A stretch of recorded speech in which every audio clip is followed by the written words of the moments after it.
Assalamualaikum warahmatullahi wabarakatuh. Perkenalkan, nama saya Ananda Widya Astuti dengan NIM 22080660002, Prodi Pendidikan Fisika 1A. Perubahan kimia dan perubahan fisika pada karamel.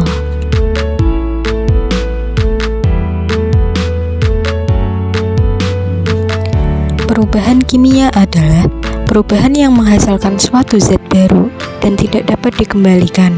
Perubahan menghasilkan jenis dan sifat materi berbeda atau baru dari zat semula dinamakan perubahan kimia, bisa juga disebut dengan reaksi kimia.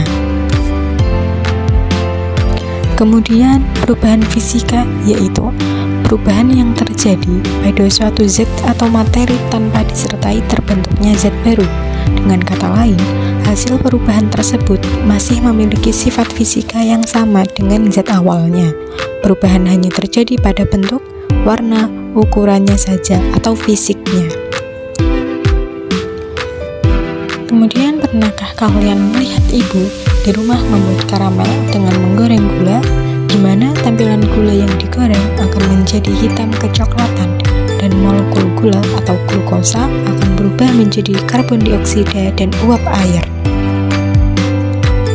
Perubahan yang dimaksud bisa dikategorikan menjadi dua, yaitu perubahan fisika pada tampilan gula dan perubahan kimia pada molekulnya dari glukosa akan diurai menjadi CO2 dan H2O.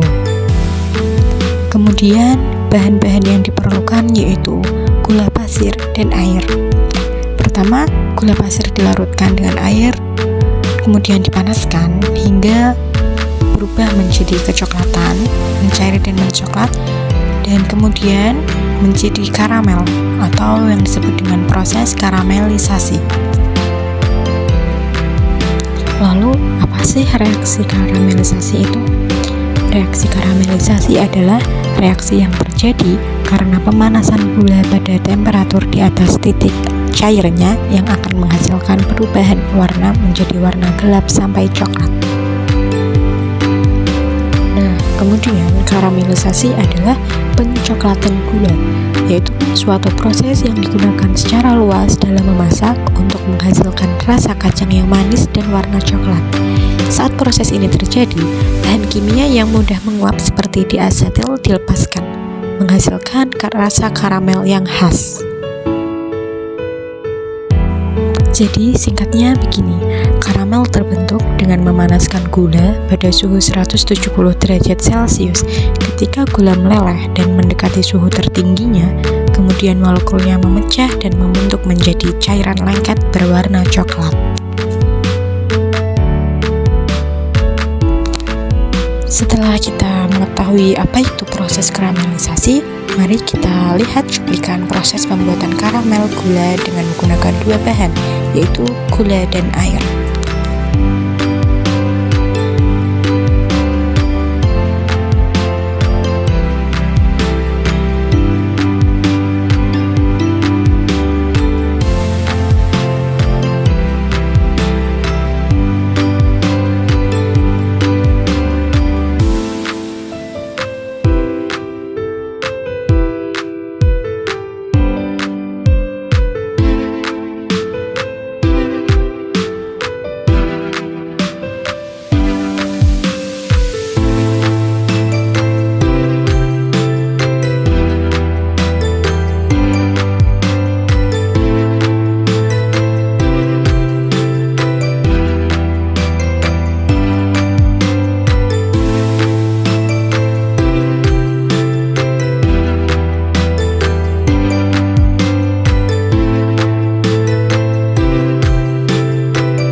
Mulanya, karamel yang terbuat dari gula yang dipanaskan awalnya terjadi perubahan fisika karena adanya perubahan wujud gula yang kemudian melarut.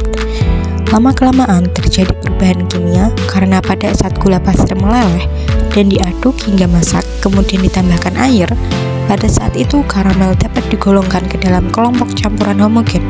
Karena partikel gula dan molekul air sudah tercampur merata dan tidak dapat dibedakan satu sama lain. Karamel tersusun oleh senyawa gula C6H12O6 dan senyawa air H2O. Oke, sekian dulu dari saya. Wassalamualaikum warahmatullahi wabarakatuh.